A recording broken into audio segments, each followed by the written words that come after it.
जय श्री राधे कृष्णा दोस्तों, आप सभी का कहानी किस्से चैनल पर हार्दिक स्वागत है। दोस्तों, आज के वीडियो में हम पुरुषोत्तम मास की महात्म्य कथा अध्याय नंबर 20 सुनेंगे। सूत जी बोले, हे विप्रो, नारायण के मुख से राजा दर्दधनवा के पूर्व जन्म का वृत्तांत सुनकर अत्यंत तृप्ति न होने के कारण नारद मुनि ने श्री नारायण से पूछा। नारद जी बोले, हे तपोधन महाराज, दर्दधनवा ने मुनि श्रेष्ठ वाल्मीकि से क्या कहा, सो आप मुझे विस्तार पूर्वक विनीत मुझको कहिए। नारायण बोले, हे नारद सुनिए। राजा दर्दधनवा ने महाप्राज्ञ मुनि श्रेष्ठ वाल्मीकि मुनि की प्रार्थना कर जो कुछ कहा सो मैं आपको कहूँगा। दर्दधनवा बोला, मोक्ष की इच्छा करने वाले लोगों से पुरुषोत्तम मास का सेवन किस प्रकार किया जाए, क्या दान करना चाहिए और इसकी क्या विधि है, ये सब संपूर्ण लोक के कल्याण के लिए आप मुझसे कहिए, क्योंकि आपके समान महात्मा संसार के हित के लिए ही पृथ्वी पर भ्रमण करते हैं। ये पुरुषोत्तम मास स्वयं साक्षात पुरुषोत्तम भगवान है। उस पुरुषोत्तम मास के सेवन से महान पुण्य होता है। ये बात मैंने आपके मुख से भली भांति सुनी है। मैंने पूर्व जन्म में सुदेव नामक ब्राह्मण श्रेष्ठ होकर विधि से पुरुषोत्तम मास का सेवन किया, जिसके प्रताप से मेरा पुत्र मर्त होकर उठ खड़ा हो गया। हे ब्राह्मण, पुत्र शोक के कारण निरंतर निराहारी मेरा ये पुरुषोत्तम मास बिना जाने ही बीत गया। अज्ञान से हुए पुरुषोत्तम मास का ऐसा फल हुआ कि मृत्यु को प्राप्त सुखदेव उठ खड़ा हो गया। हरि भगवान के कहने पर इस अनुभूत पुरुषोत्तम मास का सेवन किया। हे तपोधन, मुझे इस जन्म में वह सब विस्मृत हो गया, इसलिए इस पुरुषोत्तम मास का पूजन विधान विस्तार पूर्वक आप मुझसे फिर कहिए। वाल्मीकि बोले, ब्रह्म मुहूर्त में उठकर परम मुहूर्त से चिंतन करें। उसके बाद बड़े पात्र में जल लेकर नत्रज्ञ ऋषा में जाए। पुरुषोत्तम मास को सेवन करने वाला सोच के लिए ग्राम से भूत दूर जाए। दिन में तथा संध्या में कान पर जनेऊ को रखकर उत्तर मुख होकर पृथ्वी को तृण में आच्छादित कर वस्त्र से सिर बांधकर मुख को बंद करके अर्थात मौन होकर रहे, ना थूके ना श्वास ले। इस तरह मल मूत्र को त्याग करें और यदि रात्रि हो तो दक्षिण मुख होकर मल मूत्र का त्याग करें और मूत्रेंद्रिय को पकड़कर उठें। शुद्ध मिट्टी को ले आलस से छोड़कर दुर्गंध दूर करने के लिए मृत्तिका से शुद्धि करें। लिंग में 1 बार, गुदा में 5 बार और बाएं हाथ में 3 बार, दोनों हाथों में 10 बार मिट्टी लगाएं, दोनों पैरों में 24 बार लगावें। ये गृहस्थ आश्रम को सोच कहा जाता है। इस तरह सोचकर मिट्टी और जल से पैर और हाथ धोकर पूरा कार्य करें। तीर्थ में सोच न करें, तीर्थ से जल निकालकर सोच करें। 2 हाथ जलवाए गढ़ई को छोड़कर यदि अनुभूत जल से अर्थात तीर्थ में सोच करे तो बाद में तीर्थ की शुद्धि करें, अन्यथा तीर्थ अशुद्ध हो जाता है। इस प्रकार पुरुषोत्तम का उत्तम व्रत करने वाला सोच करे। उसके बाद 16 कुल्ला और 12 कुल्ला करे। मूत्र का त्याग करने के बाद 8 तथा 4 कुल्ला गृहस्थ करे।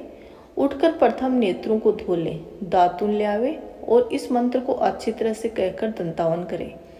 हे वंशपति, आयु, बल, यक्ष, वर्ष, प्रजा, पशु, वसु, ब्रह्मज्ञान और मेघा को मेरे लिए दो। अपामार्ग अथवा बैर की 12 अंगुल को छिद्र रहित दातुन काली अंगुली के समान छोटी हो और जिसके पर्वत के आगे भाग में कूची बनी हो, उस दातुन से मुख शुद्धि करे। रविवार के दिन काष्ठ के दातुन करना मना है, इसलिए 12 कुल्ला करें और मुख शुद्धि करें। आचमन कर अच्छी तरह से प्रातःकाल में स्नान करें। स्नान के बाद उसी तीर्थ के देवताओं को तर्पण के द्वारा जल देवे और समुद्र में मिली हुई नदी में स्नान करना सबसे उत्तम है। बावली, कूप, तालाब में स्नान करना विद्वानों में मध्यम का है और गृहस्थ को गृह में स्नान करना सामान्य का है। स्नान के बाद शुद्ध और शुक्ल ऐसे 2 वस्त्रों को धारण करें। ब्राह्मण कंधे पर रखे जाने वाले उत्तरीय वस्त्र को सावधानी के साथ हमेशा धारण करें। पवित्र स्नान में मुख अथवा उत्तर मुख में होकर बैठें और सीखा बांधकर दोनों जांघों के अंदर हाथों को रखें। कुश की पवित्री हाथ में धारण कर आचमन क्रिया को करें। ऐसा करने से पवित्री अशुद्ध नहीं होती, परंतु भोजन करने से पवित्री अशुद्ध हो जाती है। इसलिए भोजन के बाद उस पवित्री का त्याग करें। आचमन के बाद गोपी चंदन की मिट्टी से तिलक धारण करें और तिलक को उखड़ पुंड्रू हो, सीधा हो, सुंदर हो, दंड के आकार का हो, ऐसा धारण करें। उद्रव पुंड यानी कि त्रिपुंड मध्य में छिद्र बनावे। उद्रव पुंड में लक्ष्मी के साथ श्री हरि भगवान स्वयं निवास करते हैं। त्रिपुंड में पार्वती सहित साक्षात शंकर भगवान सर्वदा वास करते हैं। बिना छिद्र का पुंड कुत्ते के पैर के समान विद्वानों ने कहा है। सफेद तिलक का ज्ञान देने वाला है, लाल तिलक मनुष्य को वशीकरण करने वाला है, पीला तिलक समस्त शुद्धि को देने वाला होता है, इससे भिन्न तिलक को नहीं लगाए। गोपी चंदन को मिट्टी से शंख, चक्र, गदा आदि धारण करें। इन संपूर्ण पापों को नाश करने वाला पूजा का अंग कहा गया है। जिसके शरीर में शंख चक्रादि भगवान के आधियों का चिन्ह देखने में आता है, उस मनुष्य को मनुष्य नहीं समझना, ये भगवान का शरीर है जो शंख चक्र आदि चिन्हों को नित्य धारण करता है। उसी देह के समान पाप पुण्य हो। नारायण के आयुधों से जिसका शरीर चिन्हित हो, उसको कोटि कोटि पाप करने पर भी यमराज क्या कर सकता है। प्रणाम करके संध्या वंदन करें। प्रातःकाल की संध्या विधि पूर्वक नक्षत्र में रहने पर करें। जब तक सूर्य नारायण का दर्शन न हो तब तक गायत्री मंत्र का जप करें और सूर्य के उनके मंत्र से उठकर अचकली बांधकर उत्पान करें। सायंकाल के समय अपने पैर को पृथ्वी में करके नमस्कार करें। जो कमी रह गई है उस मंत्र से पूर्ण करें। यस्य यस्मृत्या नामोक अत्याम तपो यज्ञ क्रियादिषु न्यून संपूर्णता याति शद्धो वंदे तम च्युतम। जो द्विज श्रद्धा के साथ संध्या करता है उसको तीनों लोगों की कुछ न कुछ दुष्प्राय नहीं होते हैं। दिन के आदि भाग में होने वाले कृत्य को कहा। इस प्रकार प्रातःकाल की नित्य क्रिया को करके श्री हरि भगवान का पूजन करें। लिपे हुए शुद्ध स्थान पर नियम की स्थिति होकर मौन तथा पवित्र होकर गोबर से गोल अथवा चौकोर मंडल को बनाकर व्रत की सिद्धि के लिए चावलों का अष्टदल कमल बनाए। बाद में सुरमण, चांदी, तांबा अथवा मिट्टी का मजबूत और नवीन छिद्र रहित शुद्ध कलश उस मंडल के ऊपर स्थापित करें और उस कलश में शुद्ध तीर्थों के द्वारा लाए हुए कल्याण पर जल को भर दे। कलश के मुख में विष्णु, कंठ, रुद्र भगवान अच्छी तरह वास करते हैं। उसके मूल में ब्रह्मा जी स्थित रहते हैं। मध्य भाग में मातृगण कहे गए हैं। कोक में समस्त समुद्र और 7 दीप वाली वसुंधरा, ऋग्वेद, यजुर्वेद, सामवेद और अथर्ववेद, व्याकरण आदि अंगों के सब कलश में स्थित हो। इस प्रकार कलश को स्थापित करके उसमें तीर्थों का आह्वान करें। गंगा, गोदावरी, कावेरी और सरस्वती शांति के लिए तथा पापों के नाश करने के लिए आवे। उसके बाद उस कलश को मंत्र पाठ पूर्वक गंध, अक्षत, नैवेद्य और उस काल में होने वाले पुष्प आदि उपचारों से पूजन करके उसके ऊपर पीले वस्त्र से लपेटा हुआ तांबे का पात्र स्थापित करें। उस पात्र के ऊपर राधा के साथ हरि की मूर्ति को स्थापित करें। राधा के सहित सुरवण की पुरुषोत्तम भगवान की प्रतिमा बनाएं और भक्ति में तत्पर होकर विधि के साथ उस प्रतिमा की पूजा करें। पुरुषोत्तम मास के पुरुषोत्तम देवता हैं। पुरुषोत्तम मास में आने वाली उनकी पूजा करनी चाहिए।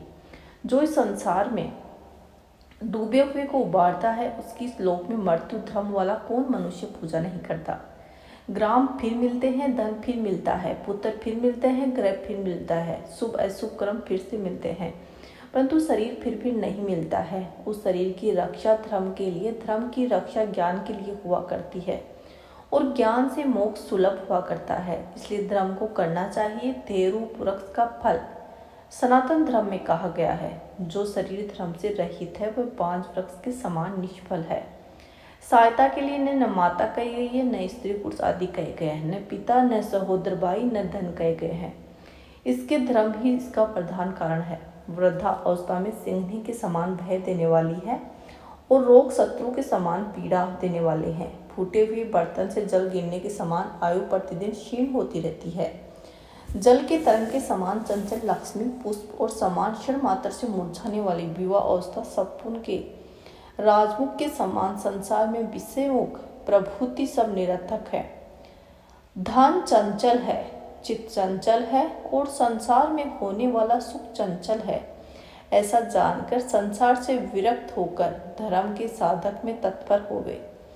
जैसे सर्प से आधा देह निगले जाने पर भी मेंढक मक्खी को खाने की इच्छा करता है, उसी प्रकार काल से ग्रसा हुआ जीव दूसरे की पीड़ा देने में तथा दूसरे का धन अपहरण करने से प्रेम करता है। मृत्यु से ग्रस्त आयु वाले पुरुष को सुख का क्या हर्ष करता है। वध के लिए वध्यपान को पहुंचाए जाने वाले पशु के समान सब व्यर्थ है। जब धर्म करने वाले चित्त होता है तो उस समय धन का मिलना सुलभ नहीं होता। जब धन होता है तो उस समय चित्त धर्म के लिए उत्सुक नहीं होता। जब चित्त और धन दोनों होते हैं उस समय संपातन नहीं मिलते हैं। इसलिए चित्त वित्त संपातन इन तीनों का जिस समय संबंध हो जाए उसी समय बिना विचारे जो धर्म को करता है वही बुद्धिमान होता है। अधिक धन के व्यय से होने वाले हजारों धर्म है। पुरुषोत्तम मास में थोड़े से धन से महान धर्म होता है। स्नान दान और कथा में विष्णु भगवान का स्मरण करना चाहिए। इतना भी उत्तम धर्म यदि किया जाए तो ये महान भय से रक्षा करता है। जिस प्रकार हाथी के पैर में सब प्राणियों के पैर लीन हो जाते हैं उसी समय समस्त संसार में कला समस्त पुरुषोत्तम में विहीन हो जाते हैं। जिस प्रकार और नदियों की तुलना में गंगा की समानता नहीं की जा सकती, कल्पवृक्ष के समान अन्य वृक्ष को नहीं कहे जा सकते, चिंतामणि के समान कोई दूसरे रत्न पृथ्वी पर नहीं हो सकते, कामधेनु के समान कोई दूसरी गो पृथ्वी पर नहीं हो सकती, उसी प्रकार वेदों के समान कोई शास्त्र नहीं होते, उसी प्रकार समस्त पुण्यकाल इस पुरुषोत्तम मास के पुण्यकाल के समान नहीं होते। पुरुषोत्तम मास के देवता पुरुषोत्तम भगवान हैं, इसलिए भक्ति और श्रद्धा से पुरुषोत्तम भगवान की पूजा करनी चाहिए। दोस्तों, शास्त्रों को जानने वाला कुशल शुद्ध वैष्णव सत्यवादी विपर आचार्य को बुलाकर उसके द्वारा पुरुषोत्तम की पूजा करें। अंतःकरण में होने वाले मोह, काम, क्रोध, लोभ, मद, मात्सर्य आदि रूप बड़ी बड़ी मछलियों से पूर्ण अत्यंत गंभीर वेद वाले इस संसार रूप सागर को पाप करने की इच्छा रखता है, वह इस भारतवर्ष में आदि देवता पुरुषोत्तम भगवान को अच्छी तरह से पूजन करे। इति श्री ब्रह्मांडादि पुराणे पुरुषोत्तम मास महात्म्य विसंति तमोध्याय। दोस्तों, आशा करती हूँ कि आपको ये कहानियाँ जरूर पसंद आ रही होंगी। अगर आपको ये कथाएँ पसंद हैं तो इन्हें लाइक करें, शेयर करें और कमेंट बॉक्स में अपनी राय जरूर लिखें। साथ ही मेरे चैनल को सब्सक्राइब करना ना भूलें। मेरे चैनल को जरूर सब्सक्राइब करें। बोलिए श्री राधा कृष्ण की जय।